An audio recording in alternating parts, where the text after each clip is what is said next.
Good morning, vlog! Wow, may tulog! May tulog! Good morning, everyone! Today is April 25, 2022. It's 9:36 in the morning. And, ayan, nag-aano na kami, tinatalakay na namin ang Q4 Week 1 worksheets para try naman namin na hindi pakyawan. Ready? Ayan na ang kids. Medyo magulo ang ating office. Si Papa nasa baba. Magluluto daw siya ng adobo today. Wait, paalala natin kay Papa na i-share niya sa vlog yung recipe para meron tayong adobo recipe. Yes, my love. I don't understand it. Yeah, okay. I'll help you. Just 1 second. Papi. Love, don't forget to, pag magluluto ka na. Okay, thank you. Ha? It's already 1 second. Okay. So, ito yung tracker na ginawa ko, guys. Ayan. 4th quarter, week 1, yan na Mia. O, diba, wala pang check. Sabi ko, makakapag-watch sila today pag tapos na nila lahat yan. Diba po? Diba po? But look at ay, ito pa-dispose na pala natin. Mia, don't sit here, ha? Baka maano ka. I'm using Papa's chair. Apo. I'll put it up para Yeah. I need to sit down. Medyo makalat. Meron. Dito din, guys, yung mga pambahay ko. Tinakpan ko lang kasi may mga nakabalandra. Pero, nandito siya. This one. Apo. Nandito siya kasi nasira na yung cabinet natin. Ay, drawer. So, ito yung isa sa mga i-dispose ko today. Ayan. Natuluyan na siya, sis. Tapos yung mga sasalansan ko, ang dami natin gagawin, sis. Okay, ready? Steady? Sit properly, ladies and gentle dogs. We're asking for Papa's help dahil si Papa ang mathematician. So, tama ba yan? Smallest the 1/2. Di ba big yan? Arrange the fractions in order. Smallest. 1/2 is biggest. Yeah. Baliktad. Ate, 1/2 is biggest. I-demo ko sa'yo. Do you still have your clay dough? Ito, Papi. Ito na buko. Parang bunot lang. Love, ito medyo confusing. Sabi smallest 1/5. Wala namang 1/5 dito. Wala rin namang ni-round off. Oo nga. Na typo. Typo siguro. Pero dito, wala rin namang 1/5. Ha? Ba't ganun? Ang weird. So, wala yan. I-erase ko na lang yan. Siguro. Pero, Papi, pag mag-aano ka ng fraction, laging mauuna yung biggest denominator. Hindi lahat. Katulad nito. 3/10. 30% yan. So, ibig sabihin, ang smallest niya, ito. Okay. Sige. Gets. I get it. Thank you. Okay. Can you get the Play-Doh? I'll demo to you how fraction works. Go. I'll show it to you. You and me are studying, pareho pala kayong fraction ang lesson today. Yes. Tama ba? Okay, so today we're gonna learn fraction. Ate, I'll show you, ha. Para next time, ito na yung i-imaginein mo sa mind mo. Opo? So, this is, kunyari, yan. This is a 1 whole. 1 piece. Ayan. Sabi, 1/3.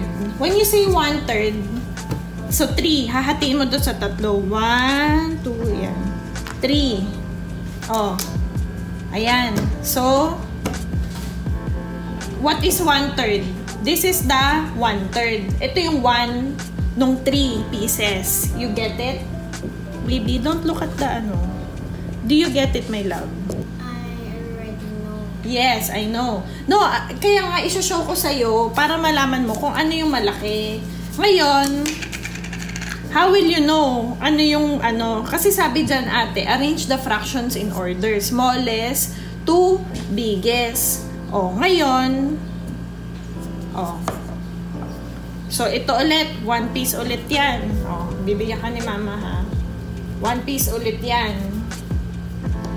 So, you divide it in 2. Or let's say, ha? Hirap mag-explain, ha? Ayan. Ate, yan.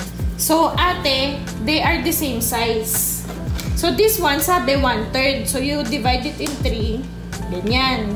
Yung isa naman, 1/2. Ayan o, 1/2. So, you divide it in 2. You divide it in 2. Oh. Which one is bigger? Yung 1/3 o yung 1/2? Ano yung bigger? Ano yung bigger? Yung 1/2. So, you will put the, in, ang smallest, gets mo ba ate? Hirapan na. Do you get it, my love? Lalo na pag 7. So, when you get this, pag dinivide mo siya into 7, look ha. Oh, pag dinivide mo siya sa 7, 2, 3, 4, 5, 6, 7. Oh, it's smaller pa nga. Oh. So, it should be in the smallest, not in the largest. Okay? Oh, try to answer it and show it to mama. Thank you po. I hope it gives you a clear understanding of how do you know if it's smallest and the largest. Erase all of this. Morning guys! So it's around 10 past 10 na, 10:30. So ang today's menu is chicken adobo. So guys, ito yung ating ingredients. Bawang, patatas mamaya yan. Sa huli yan, papakatasin muna natin tong ating manok, syempre.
Kumukulo na, nilagyan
natin yung ating manok. Isa-isa.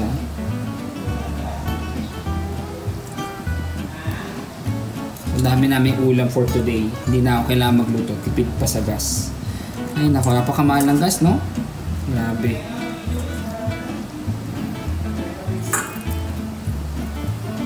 Kukuluan na natin sila ulit.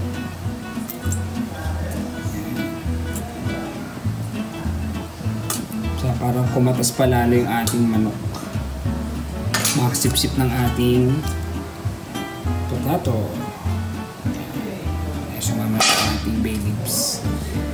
Takpan. Yan lang kumulo.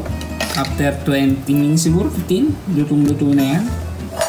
Hopefully, malambot na rin yung ating patatas makakain. Dahil yung mga amo ko dito, tapos na sa school, definitely gutom na yung mga yun. Finished product! Ayan, sabi niya papapakita ko daw. Ayan, sarap yan guys sa kanin na may chili! Kain guys, lunch, kumain na yung mga bata. Kain tayo! Life update! Nakapag-pack na ako guys ng mga na-declutter natin last week. Ayan, nilagyan ko na ng name para dumating yung rider.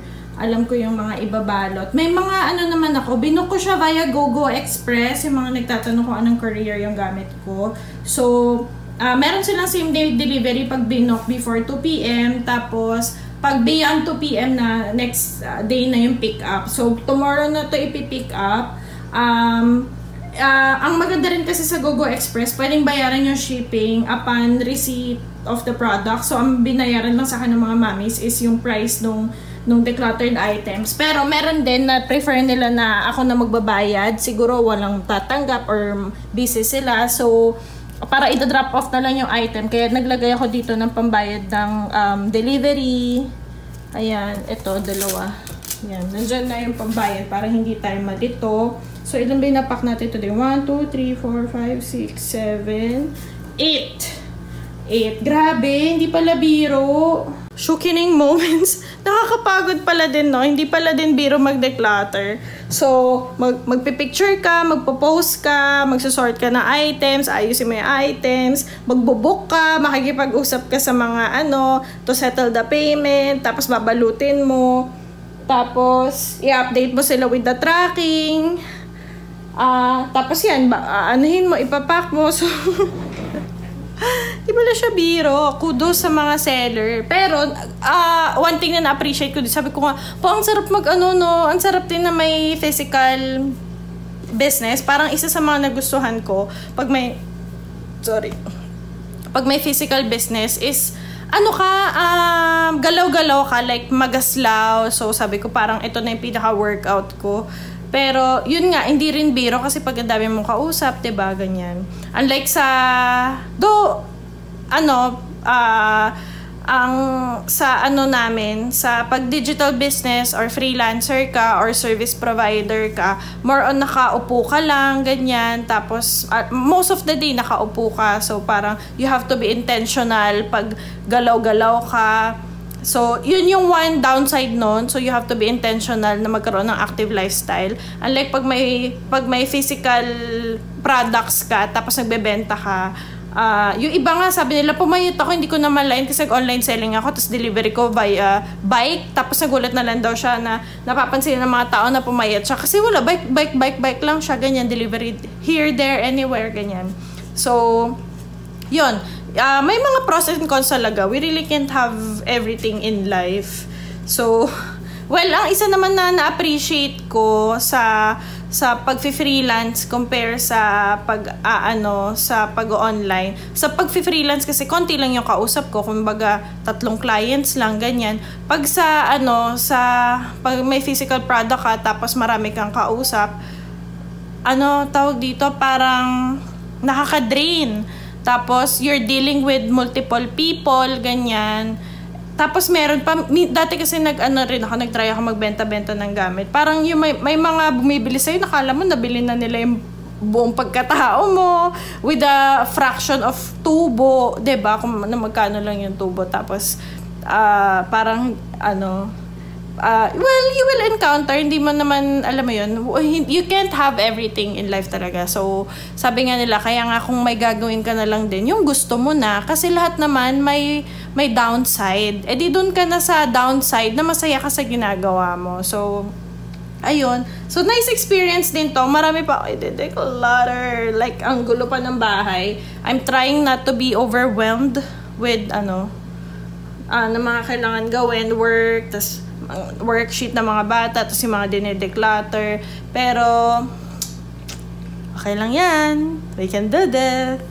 So, ayun, that's the update. So, tomorrow, ayun, nakapag-book na ako. Tomorrow yung pick up, tapos fina-follow up ko pa yung iba. Tapos yung thread na kung saan ako nag-post. Sa mga nagtatanong pala saan ako nagpo-post, nagpo-post ako sa, Lola's group. Basta mommy group siya, pero more on BST. When you say BST, buy, sell, trade. So, mag-create ka ng thread doon ng kung ano yung mga mo, tapos magmamain lang doon yung mga mommies. At saka, maganda talaga mag-declutter na lalo na yung mga magagandang bagay na hindi na nagagamit. Maganda na magamit siya ng iba. Kumbaga, graduate ka na sa gamit na yon, paggamit naman sa iba. Kasi parang that way, parang we're saving, aside from we're saving money, tsaka hindi tayo nagwa-waste, we're helping the nature na hindi tayo consume ng consumerism na bili dito, bili doon. Maganda yung mga hands-me-down din na para hindi napupunta into waste. Basta, it's good for the environment. So, maganda din yan na may mga second-hand, hand-me-down, ganyan. Ayun, I think that's the update. It's already 6:35 in the evening. Sabi ko maligo na yung mga bata. Hindi ko sure kung naligo na sila. Pero, tutulog na ako kasi may meeting ako ng 3 a.m. and 5:30 in the morning. Tapos magre-resume ulit ako, mag-ayos-ayos bukas. Kaya natin to, Pinoy tayo. Ayun. Thank you so much guys for watching today's vlog. I hope you enjoy. And if you enjoy, please hit like, comment, show some love, or request what you want to see in our vlog. And subscribe if you haven't. Click the notification bell to get notified every time we have a new upload. And that's it for today. Thank you so much and God bless.